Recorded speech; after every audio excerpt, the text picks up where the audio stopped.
Once upon a time, long, long ago, the world was like a big, quiet hug.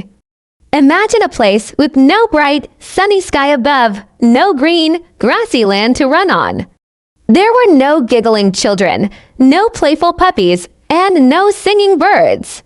It was very, very quiet and dark, but it wasn't a scary dark. It was a soft, sleepy dark, waiting for something wonderful to happen.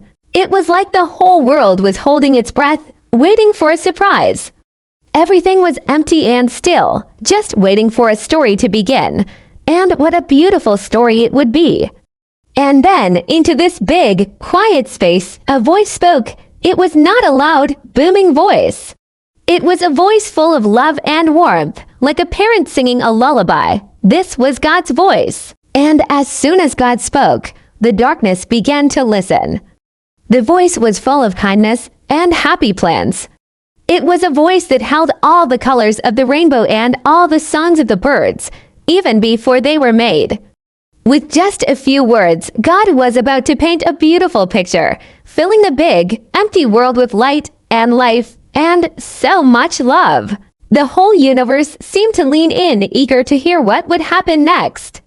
On the very first day, God said, "Let there be light." And just like that, poof, a beautiful, warm glow appeared everywhere. It was a soft, gentle light, like the first peak of sunshine in the morning. It chased all the sleepiness away and filled every corner with a happy sparkle. The light was so bright and cheerful. God smiled and called this wonderful light day. Then God gathered the soft, cozy darkness and called it night. He made a perfect rhythm, a time to play and a time to rest. So the first day ended and the first night began, like a gentle goodnight kiss for the brand new world. On the second day, God looked at all the big, splashy waters and had another wonderful idea. He said, "Let's make a beautiful sky." With his gentle voice, he separated the waters. He lifted some of the waterway way up high, like a big, blue blanket. And he left some of the water down below. The space in between became the sky. It was a giant, open space, so wide and so blue. It looked like a big, happy sigh, full of fresh air and endless possibilities. Imagine looking up at that brand new sky, so clean and bright, with fluffy white clouds starting to drift by like sleepy little sheep. The world was starting to look bigger and more amazing. On the third day, God's heart was bubbling with more creative fun. He spoke to the waters below and said, "Let's make a place for our feet to stand." And swoosh, the waters gathered together in one place, creating big, sparkly oceans and gentle, flowing rivers. And where the water moved away, dry land appeared.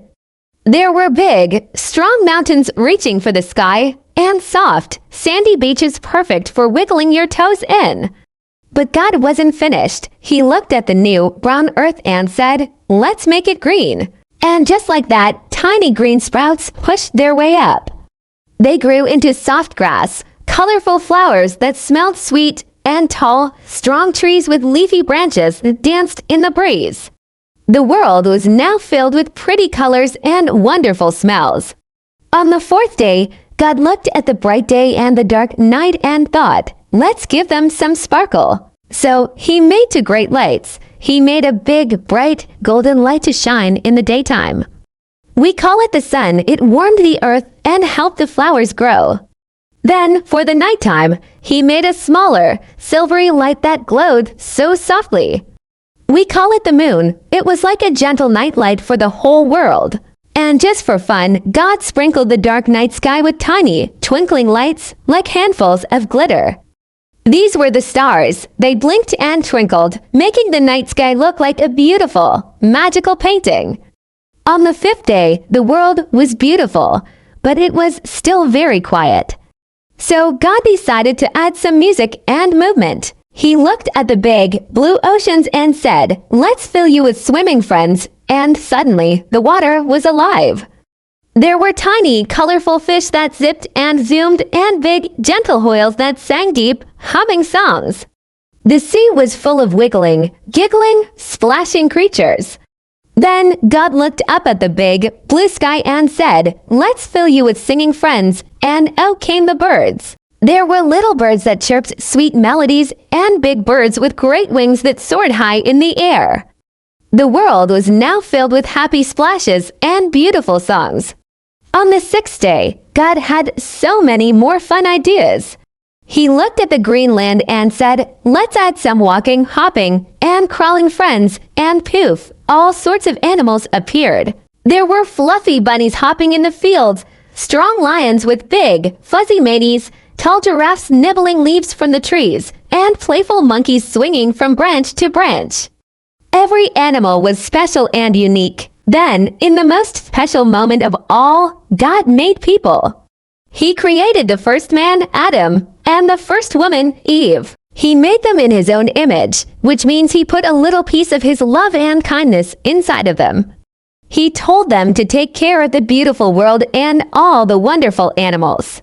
Finally, the seventh day arrived. The world was finished. The sun was shining, the birds were singing, the fish were swimming, and Adam and Eve were exploring their beautiful new home.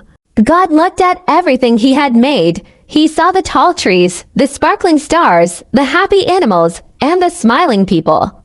His heart was full of joy, so on the seventh day, God rested. He took a long, happy breath and enjoyed the perfect, peaceful world he had created. He blessed this day and made it a special day of rest and happiness for everyone. And as God looked over his creation, from the tiniest ladybug to the biggest, bluest whale, he saw that it was all perfect. Every flower, every star, and every little creature was made with so much care and so much love. Everything God made was good, and it was all very, very good.